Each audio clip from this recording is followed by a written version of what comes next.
Monsieur le Président, Madame la Vice-présidente, mes chers collègues, j'aimerais attirer votre attention sur une difficulté majeure qui touche l'État lençais, de nombreux étudiants aussi, et l'ensemble des usagers de la ligne B du tramway, en particulier sur le tronçon Saint-Nicolas-Pexoto, qui est l'un des plus fréquentés et qui subit de très nombreuses interruptions pour des raisons diverses, mais surtout en raison de panne de l'APS, de l'apport par le sol.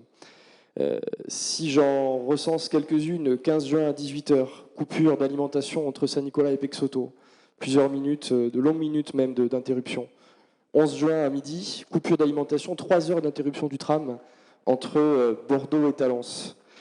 Si je remonte encore, 9 juin, interruption encore entre Saint-Nicolas et Pexoto. 5 juin encore, 2 juin, même interruption, 2 heures d'interruption entre Saint-Nicolas et Pexoto. On pourrait remonter encore plus loin avec ces problématiques.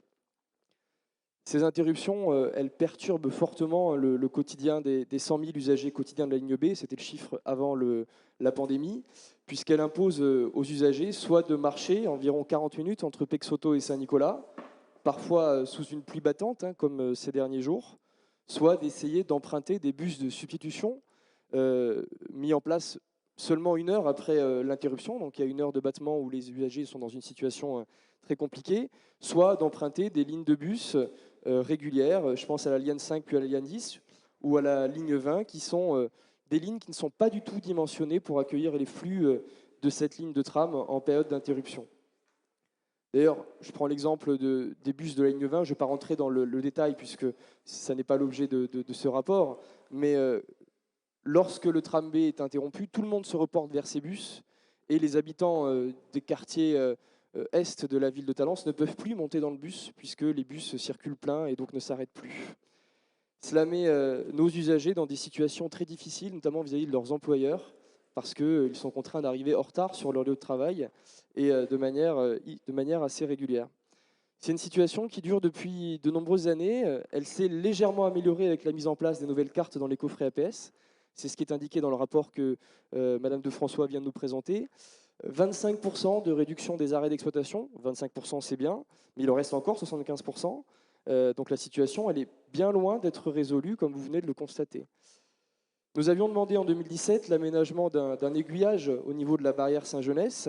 C'est une solution qui permettrait de faire rebrousser les rames à Saint-Genès et donc de diviser par 2 le temps de marche, 20 minutes de marche au lieu de 40 minutes aujourd'hui, ce qui réduirait considérablement l'impact des interruptions. Mais ce projet, et c'est pour cela que je vous alerte aujourd'hui, ce projet est aujourd'hui en souffrance. Une étude a été menée pour des travaux qui étaient initialement prévus en 2020.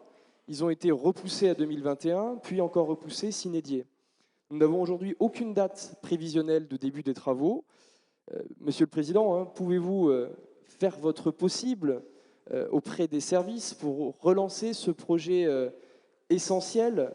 Est-ce que vous pouvez, le plus rapidement possible, nous communiquer une date, peut-être pas de début des travaux, mais au moins une échéance qui permettrait de rassurer les usagers, les nombreux usagers qui aujourd'hui sont dans le flou. L'État lençais, les étudiants et tous les usagers de la ligne vous en seraient grandement reconnaissants.